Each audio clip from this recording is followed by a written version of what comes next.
Welcome to the channel Sunny Science Center Easy Concept. This is Control Coordination chapter and part 5. In part 4 we have discussed about part 4 में हम लोगों ने discuss किया था कि किस प्रकार से मानव में कंट्रोल कोऑर्डिनेशन होते हैं। तो मानव में जो कंट्रोल कोऑर्डिनेशन का जो तरीका है वो दो वेज हम लोगों ने देखा था। पहला था with the help of nervous system और दूसरा था with the help of endocrine system.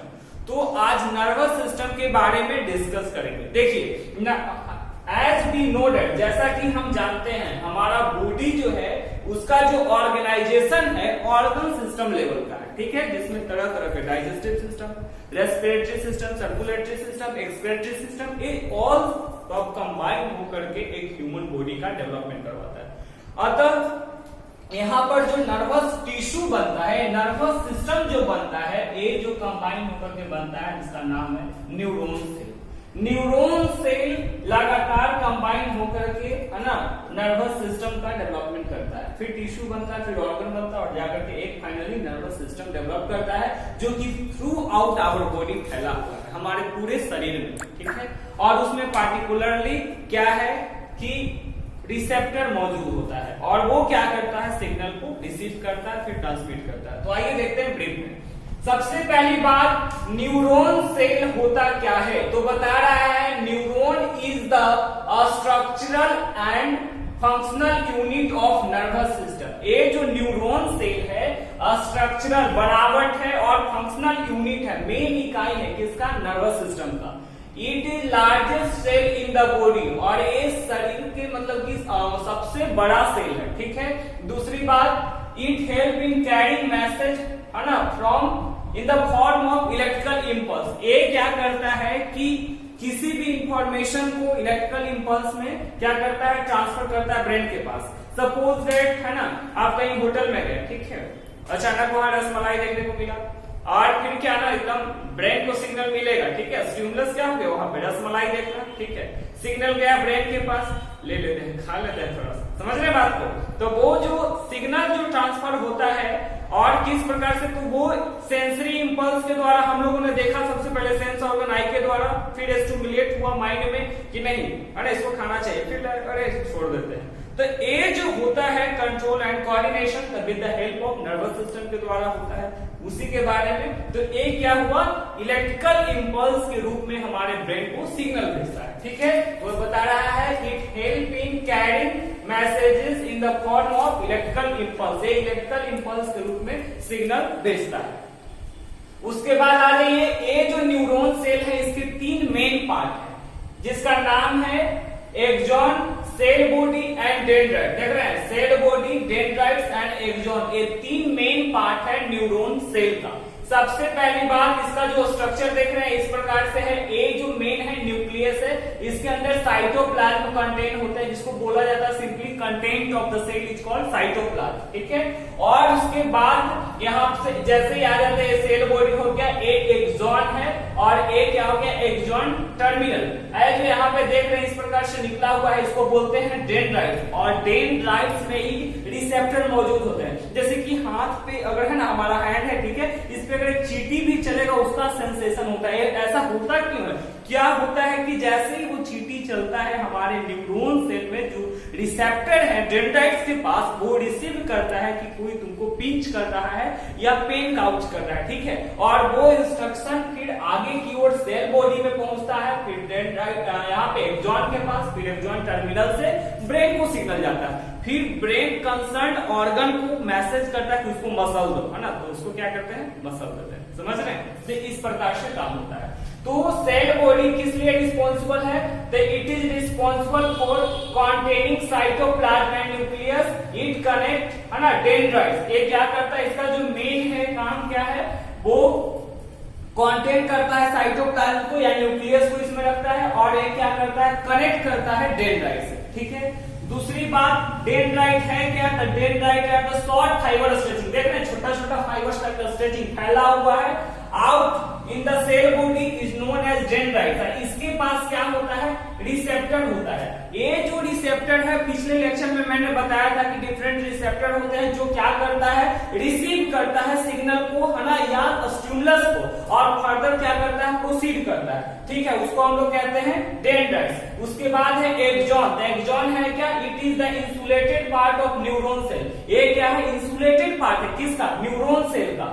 It arises from cell body, जो कहां से निकलता है, सेल बॉडी से निकलता है, और एक is made up of fat and protein, और एक किस चीज से बना हुआ है, फैट और प्रोटीन से। यहाँ पे बता रहा है इलेक्ट्रिकल सिग्नल, है ना, अवे फ्रॉम द बॉडी। इसका जो मेन काम है, मतलब कि इलेक्ट्रिकल सिग्नल को पहुंचाना, है ना, पार्टिकुलर बॉडी पार्ट से ब्रेन में पहुंचाने का काम करता है। ठीक है, तो किस प्रकार से सिग्नल ट्रांसफर हुआ तो देखेंगे। सबसे पहले डेंड्राइट है ना, डेंड्राइट में रिसेप्टर होते हैं, उसके बाद सेल बॉडी में जाता है, फिर एक्सॉन में, और finally reach to the brain. और ब्रेन क्या करता है, कंसर्न बॉडी पार्ट को इंस्ट्रक्शन लेने के लिए मदद करता है। जैसे कि वो क्या किया ना, फाइनल डिसीजन दे दिया, हाँ इसको अगर चीटी है काट में तो उसको मसल दिया जाए, फाइनल ऑर्डर। ठीक है, उसके बाद आ जाते हैं, ये जो न्यूरॉन सेल होते हैं उसका 3 क्लासिफिकेशन किया गया है। Number 1 sensory neuron, number 2 motor neuron, और नंबर 3 इज रिले न्यूरॉन। ठीक है, sensory neuron, motor neuron, relay neuron, तीनों का अलग अलग फंक्शन है। सेंसरी का फंक्शन क्या है, तो it transmit impulse from sensory cell towards the nervous system, है ना। इसका जो काम है, सेंसरी सेल से, जैसे पार्टिकुलर ऑर्गन है हमारा, स्किन भी एक सेंस ऑर्गन है, इसमें जैसे ही कुछ होता है, ये क्या करेगा ना, सेंसरी सेल से क्या करेगा, ब्रेन को सिग्नल पहुंचाएगा। ठीक है, ये सेंसरी सेल से ब्रेन को पहुंचाता है, और इसीलिए इसका नाम है सेंसरी न्यूरॉन। जबकि मोटर न्यूरॉन का काम क्या है, ब्रेन से कंसर्न मसल्स पार्ट में इंस्ट्रक्शन भेजना। ठीक है, देखिए, it transmit the impulse from central nervous system towards muscle cells, है ना, पार्टिकुलर मसल सेल्स को वो क्या करता है, जो उससे कंसर्न है उसके पास मैसेज भेजता है। यानी कि it gives instruction to the effector organ, है ना, जो प्रभावशाली है इफेक्टर ऑर्गन है, उसके प्रति ये क्या करता है, डिसीजन दे देता है। ठीक है, और रिले न्यूरॉन क्या है, एक वैसा न्यूरॉन है जो कि लिंक का काम करता है, जोड़ने का काम करता है। ठीक है,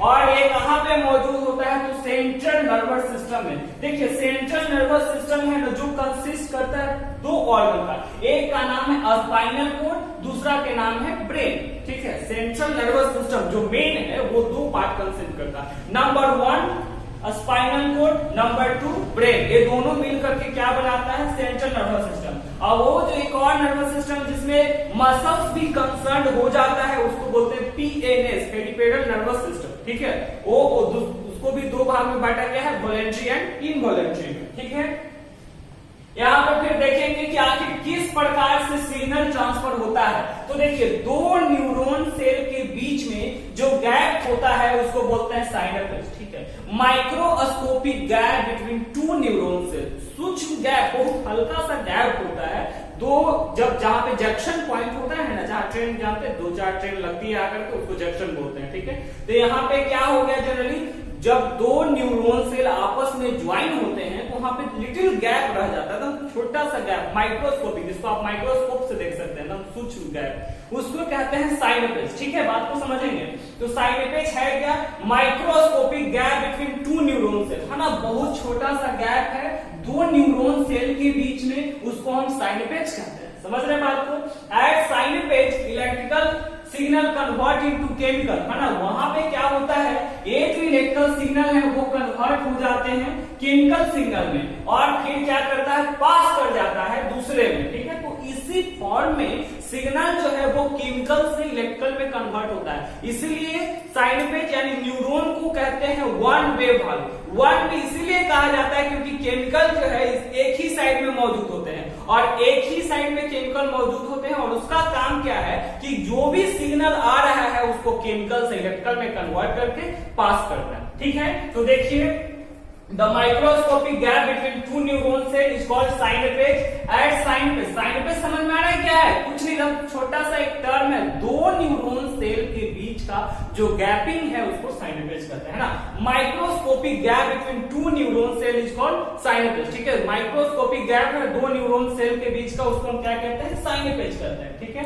तो बता रहा है at synapse the electrical signal convert into chemical, है ना, वो इलेक्ट्रिकल सिग्नल केमिकल में कन्वर्ट हो जाता है और cross over the gap and pass on the next neuron, दूसरे न्यूरॉन में चला जाता है and it again converted into electrical signal, अब फिर से वापस इलेक्ट्रिकल सिग्नल में कन्वर्ट होते रहता है। इसलिए कहीं पर भी कोई भी बॉडी ऑर्गन हो सेंस कर ही लेता है ना, नीचे हो या कहीं पे भी कोई भी बॉडी पार्ट्स में एक्सटर्नल और स्टिमुलस के तौर पे या तो चींटी रहे, चाहे कोई भी चीज रहे, कोई भी ऑर्गेनिज्म हो सकते हैं, वो अगर चढ़ना शुरू करे तो हम लोग को सेंस हो जाता है कि कहीं ना कहीं, और फिर ब्रेन इंस्ट्रक्शन देता है कि अच्छा वो चढ़ रहा है, हमारे लिए हानिकारक है, उसको है ना मसल दो, तो हम लोग क्या करते हैं, वो ब्रेन का इंस्ट्रक्शन मिलते ही उसको काम तमाम कर देते हैं, समझ रहे हैं। तो इस प्रकार से यहाँ पे ये देख लीजिए, end of axonal sensory neurons है ना, यहाँ पे इलेक्ट्रिकल इंपल्स पास हो रहा है रिसेप्टर के द्वारा, और फिर यहाँ पे आया केमिकल सबस्टेंस है जो कन्वर्ट कर दिया, देखिए इलेक्ट्रिकल इंपल्स में, फिर से दूसरा न्यूरॉन में जाएगा केमिकल टू इलेक्ट्रिकल, इस प्रकार से फाइनली